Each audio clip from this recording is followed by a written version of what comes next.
James and Justin here, your favorite spiritual analysts on all things culturally relevant, and today we're going to be taking a look at the new Christopher Nolan movie trailer for The Odyssey. The Odyssey, this is a big one. Yeah, I don't know much about The Odyssey. I know it's kind of like a big story out there, pretty popular. So anyway, we won't keep you guys waiting. Let's get into it.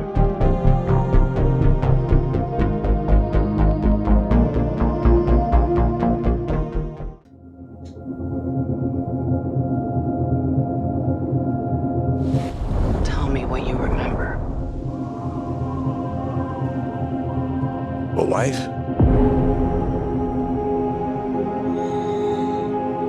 A son. And then what? We won the war.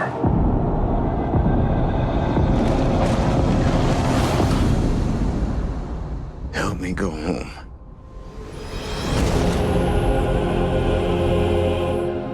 This is a household waiting for master. I want you to choose me. Ithaca's king is coming back. No, he's not.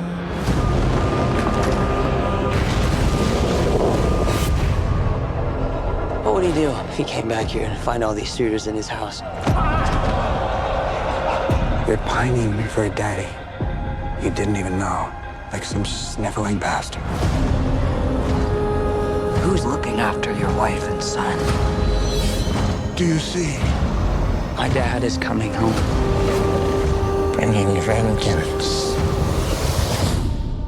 Bringing it all.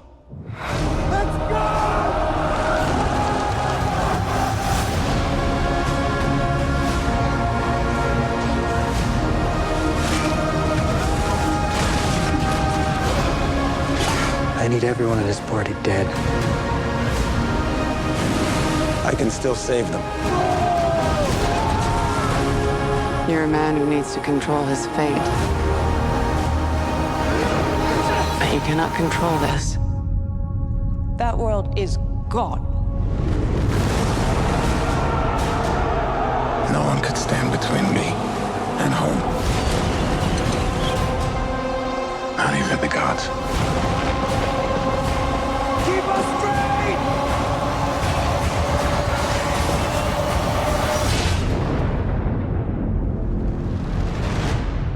I think it's asleep.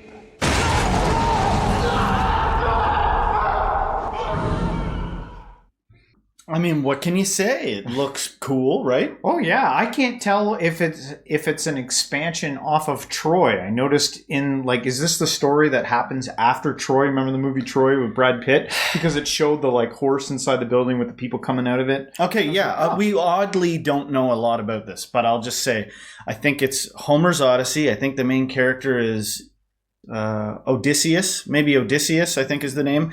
And it's ancient... I think it's a Greek writing or something like that, and it's like an adventure movie, right? Yeah. And I think that obviously looked like Troy, the guy's coming out of the horse. Yeah. So that's like an old Greek story, I think, of the Battle of Troy or whatever. Yeah. And clearly, like Odysseus, who I think that is, this is like his adventures involving that, and then trying to get home, and then there's all the politics at home and everything. Bottom line is, it looks from my fragmented understanding of it, correct me if I'm wrong, go nuts, but I'm saying it looks pretty cool. Yeah. I want to see it. Yeah. Talk about an all-star cast. I know, I Holy couldn't moly. believe it. Matt Damon and the Twilight guy, and Charlize Theron is one of my favorite actresses or actors all around. Yeah. She's in a lot so of many range. of my favorite movies. I like Prometheus and Mad Max and Yeah.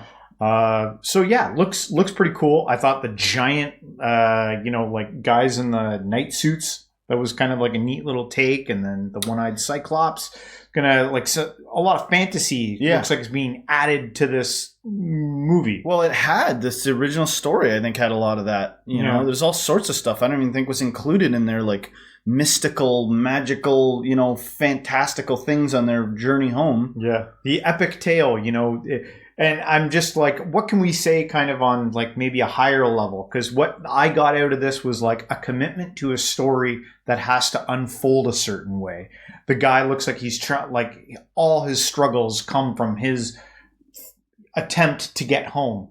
So what if you just decided to take that away? It was like, I don't need to go home. I was there. I'm going to just stay where I am and create a life here. You know, Right, right. The commitment to something having to be away and all the struggle that comes from that, you forcing your will into. So you're asking what the higher message is, or what the spiritual implications or message of a story like that is, like grinding to get home. Yeah.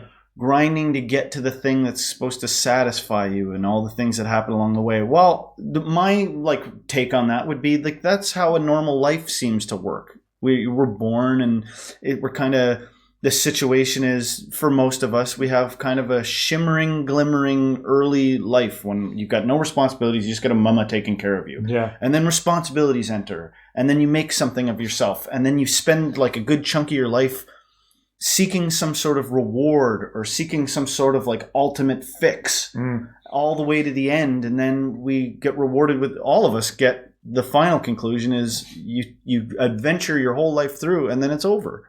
Yeah. You know what I mean? Home is like back from whence you came. Yeah. But if you could, along the way, maybe if Odysseus, which for God's sake, I'm going to have to look it up afterwards. I hope I'm getting that name right. Yeah. If Odysseus at any time, maybe the message is, if at any time he stopped and he was like, guys, have you ever seen a giant? These are giant. Like, I know we got to fight them in a sec, but whoa, what a ride. You know what I mean? Or like when the waves are hitting, like, I've never been more alive. Have you? You know what I mean? I don't know if we're going to live. Because when you get home, it's back to the it's like, we're so glad you're home. Can you hold the baby? I haven't slept in 3 weeks. You know what I mean? When you do get home, it's like almost death. Yeah. So fill the adventure with adventuresome things. Because what are you doing? You're just going to go watch a bunch of people storm into battle and meet, you know, mythical gods and demons, and you're just going to enjoy it secondhand? Or are you going to carve out a bit of an adventure for yourself? And when you're in that adventure, you're going to be pessimistic about it, or are you going to be like, this is what I live for, is the adventure? I don't know. Just off the top of my head. It says something to like the struggles that we all face in life. They're probably not as exciting as what we're seeing here in this trailer here, but we all live in, you know, strange times, and there's a lot of people out there who seem to be struggling, and they never fail to let the internet know, you know, on their TikTok feeds or whatever it is, about the hardships that they're facing. But I think you made a good point. There's maybe something to be said about carving out a moment in those hard times to be like, you know, yeah, maybe it could be better than I have it right now, but I'm here, I'm alive, I'm in this adventure story that's unfolding. And maybe there's also something to be said about like how much of my life is committed to this story that I'm in that is causing the friction. Like, could I just turn around and go the other way? I know this is going a really funny kind of philosophical thing, but for instance, people play Red Dead Redemption. People play Grand Theft. You know what I mean? You come over and they're like, you know, the characters got scars on their face and they're facing trials, right? And I know it's not the same thing as facing it in real life, but just for a second here, if you were infinite, you had all possibility, you can always go off and, you know, have pleasure injected into your veins and live in an ambient bliss. Yeah. But let's say you had all options possible. You might run the simulation of limits. You might run the simulation of what it's like to go into a real adventure, you know, and come back with the knowledge of what that was like. Like I said, I mentioned this before in one of our last videos. I was talking to somebody one time and they were just kind of lamenting about the regular struggles of life. And I said, yeah, but there's some alien out there that would pay good zaboobles to have the you experience and have your exact situation. It doesn't really fix anything, but it's worth considering sometimes when things get hard. Like it's not going to last. Nothing does. Yeah. And in the moment, how real is this? And if you could just take some of the attachment away, if you could be just a little engaged and participatory, but a little less attached, like lost in the drama of it, you might even be able to appreciate some of the things that come your way. But hey, we're all mammals, we're all humans, and we enjoy things. And then one last thing, I'm pretty sure I heard this, that Christopher Nolan kind of went out of his way to hold off on the CGI for this and, hold off maybe on some of the AI stuff. Yeah. Meaning, when you see giants and stuff, I think they're using old school, like, forced perspective type stuff. Oh. Like, it's like... Interesting. Every now and then you'll see somebody, like, use puppets rather than CGI or use an old method. And to be honest with you, I think that really resonates with some people. Even young people sometimes are like, I'm not into overly CGI. I like practical effects. Yeah, I watched a movie last night called Send Help, and it had, like, the effects have gotten so good that they can almost film these movies, like, completely in a studio now. It's ridiculous. And I had mentioned to my wife, we were watching it together, and I was like, it just doesn't seem right. Something about this movie, like the way, like, it was kind of, like, there was good parts about the movie that I enjoyed, but, like, the cinematic, I feel like they used too much, like, AI or, whatever the stuff they call it to make these scenes. And I was like, it didn't feel right. Even though it, like, looked good, I was like, you can tell something's still off about this. But I don't know. Uncanny Valley. Yeah. Anyway, guys, let us know in the comments. Are you going to go see the Odyssey? What do you think about it? I would. Yeah, I think I'm going to probably check it out.